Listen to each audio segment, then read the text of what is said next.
আসসালামু আলাইকুম রহমতুল্লাহ। সুপ্রিয় শিক্ষার্থীরা, স্মার্ট স্টাডিজ 360 অনলাইন চ্যানেলে তোমাদের স্বাগতম। আমরা গত দুই পর্বে আমরা গত পর্বে ট্যাগ কোশ্চেন নিয়ে আলোচনা করেছিলাম।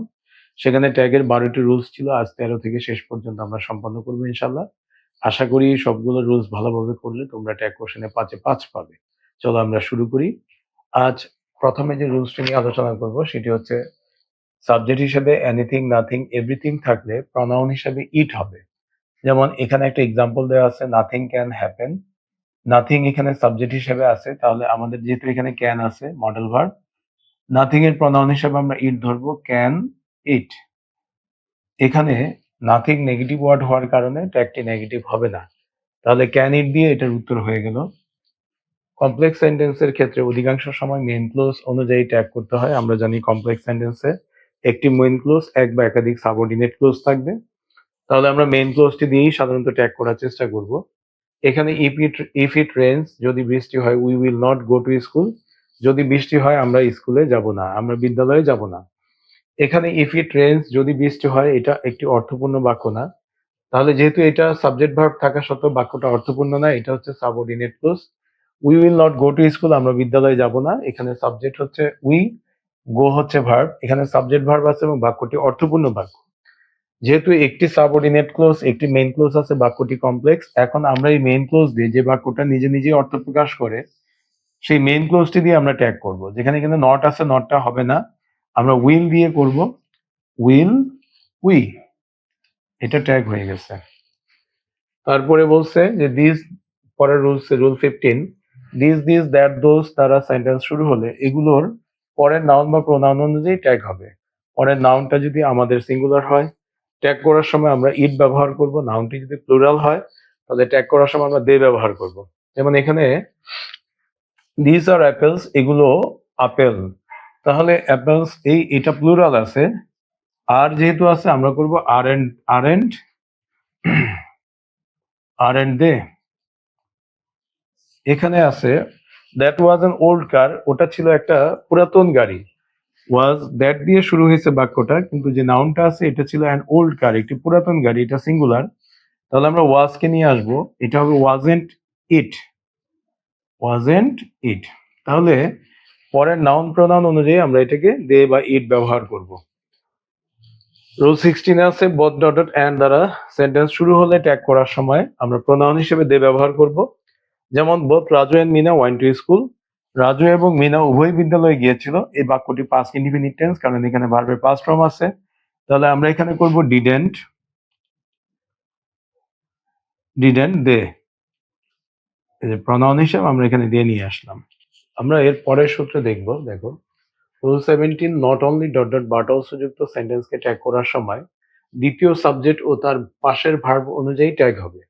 যেমন আমরা একটা এক্সাম্পল দিয়ে বুঝি এখানে, not only Raju but also his friends are liable for this.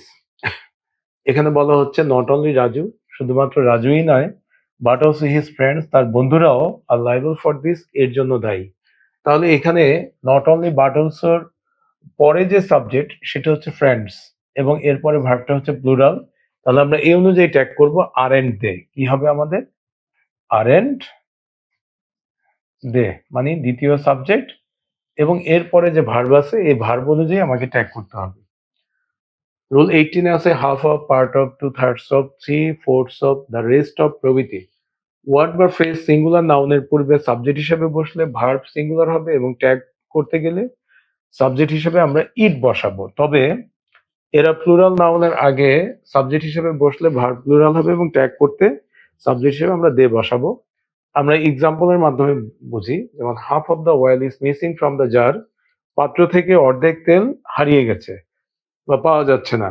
তাহলে এখানে হাফ অফ দ্য ওয়েল, এই হাফ অফ দ্য ওয়েল শব্দটা সিঙ্গুলার নাউন পূর্বে বসেছে, যেমন ভার্বটা আমার সিঙ্গুলার হয়ে গেছে, ভার্ব সিঙ্গুলার হয়ে গেছে এবং সিঙ্গুলার নাউনের পূর্বে হাফ অফ দ্য আছে। আমার এটা ট্যাগ করতে গেলে হবে ইজেন্ট ইট। কি হবে? Isn't it. পরের বাক্যে half of the toys were sold, অর্ধেক খেলনা বিক্রি হয়ে গিয়েছিল। তাহলে এখানে প্লুরাল নাউনের পূর্বে হাফ অফ দ্য শব্দটা আসছে, ভার্বটাও প্লুরাল হয়ে গেছে, তাহলে আমার ট্যাগটা হবে ওয়ার এন্ড দে। এক্ষেত্রে আমরা অবশ্যই ভালো করে সাবজেক্ট এবং ভার্ব আমরা খেয়াল করব। সাবজেক্ট এবং ভার্ব যদি সিঙ্গুলার হয় তাহলে আমরা ইট ব্যবহার করব, ভার্ব যদি প্লুরাল হয় সেক্ষেত্রে আমরা দে ব্যবহার করব। Either of the plus noun, যেমন either of the boys, either of the girls, either of the students, either of the teachers, either of the citizens, এই টাইপের যাই থাকুক ট্যাগ করার সময় আমরা প্রোনাউন হিসেবে দে বসাবো। যেমন either of the boys has failed in the exam, এখানে যদিও হ্যাজ আছে কিন্তু এই either of the boys, either of the plus noun হচ্ছে বয়েজ, এটা থাকার কারণে প্রোনাউন হবে দে। এখানে আমরা হ্যাজটা হ্যাভেন্ট হবে, কারণ দের সাথে হ্যাজ বসবে না, দের সাথে হ্যাভ ইউজ হবে। আমরা either of the boys, either of the girls এই টাইপের কিছু পেলে অবশ্যই প্রোনাউন হিসেবে দে ব্যবহার করব। সেই ক্ষেত্রে সিঙ্গুলার ভার্ব হলেও কিন্তু সিঙ্গুলার ভার্বটা বসবে না, এখানে হ্যাজ ছিল আমরা হ্যাজ না বসিয়ে হ্যাভ বসিয়েছি।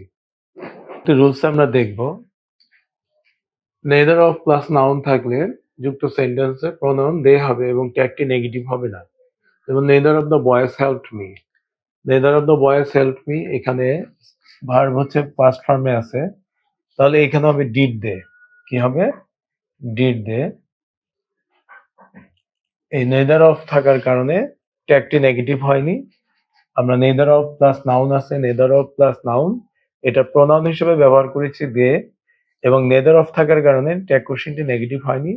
ভার্বটা পাস্টে থাকার কারণে আমরা এখানে ডিড দে ব্যবহার করেছি। I think, he thinks, I guess, I feel, I hope থাকলে এগুলোর পরের ক্লোজ অনুযায়ী ট্যাগ হবে। যেমন I hope you are keeping well, আমি আশা করি তুমি ভালো আছো।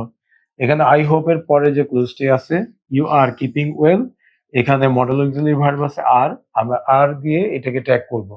তাহলে এখানে হবে আরএন্ট ইউ। প্রভার্বের ক্ষেত্রে সাবজেক্ট প্লুরাল মানে হলো ইট বসবে। যেমন অল দ্যাট গ্লিটার্স, এখানে গ্লিটারের সাথে এস আছে, all that glitters is not gold, এখানে সাবজেক্টটা প্লুরাল মানে হলো আমরা ইট ব্যবহার করব, প্রনাউন হিসেবে ইট ব্যবহার করব, এখানে হবে ইজ ইট। বাক্যটা নেগেটিভ, বাক্যটা কি নেগেটিভ ছিল, তাই এটা নেগেটিভ করা যায়নি। সাম অফ মেনি অফ এর পরে প্রোনাউনের অবজেক্টিভ ফর্ম অনুযায়ী ট্যাগ হবে। যেমন many of us, many of us, আসের অবজেক্টিভ ফর্ম হচ্ছে উই, তাহলে many of us wasted our time, এখানে হবে ডোন্ট উই। যেমন এখানে যদি মেনি অফ দেম থাকতো তাহলে হয়তো don't they, many of you থাকলে হয়তো ডোন্ট ইউ। এই টাইপে মেনি অফ আসের পরে যেটাই থাকুক এই প্রোনাউনের অবজেক্টিভ ফর্ম অনুযায়ী আমরা ট্যাগ কোশ্চেন করব। সুপ্রিয় শিক্ষার্থীরা, ট্যাগ কোশ্চেনের এই 23টি সূত্র এবং প্রাথমিক আলোচনা ভালোভাবে স্টাডি করলে আশা করা যায় তোমরা ইনশাল্লাহ সকল পরীক্ষাতেই 5-এ 5 পাবে। তবে practice makes a man perfect কথাটি সবসময় খেয়াল রাখতে হবে। এরকম রুলস অসংখ্য আছে, শুধু রুলস পড়ে হবে না, আমাদের পর্যাপ্ত সময় দিয়ে অনুশীলন করতে হবে এবং অনুশীলনের মাধ্যমে নিজেকে তিলে তিলে গড়তে হবে, যাচাই করতে হবে আমার ট্যাগ কোশ্চেন হচ্ছে কিনা। আর আশা করি পরবর্তীতে আমরা বোর্ড কোশ্চেন সলভ পর্বে তোমাদের সামনে যে প্রবলেমগুলো আসতে পারে, ফেস করতে পারে, এই প্রবলেমগুলো নিয়ে আমরা অবশ্যই আলোচনা করব। সবার সুস্বাস্থ্য কামনা করে শেষ করছি। আসসালামু আলাইকুম ওয়া রাহমাতুল্লাহ।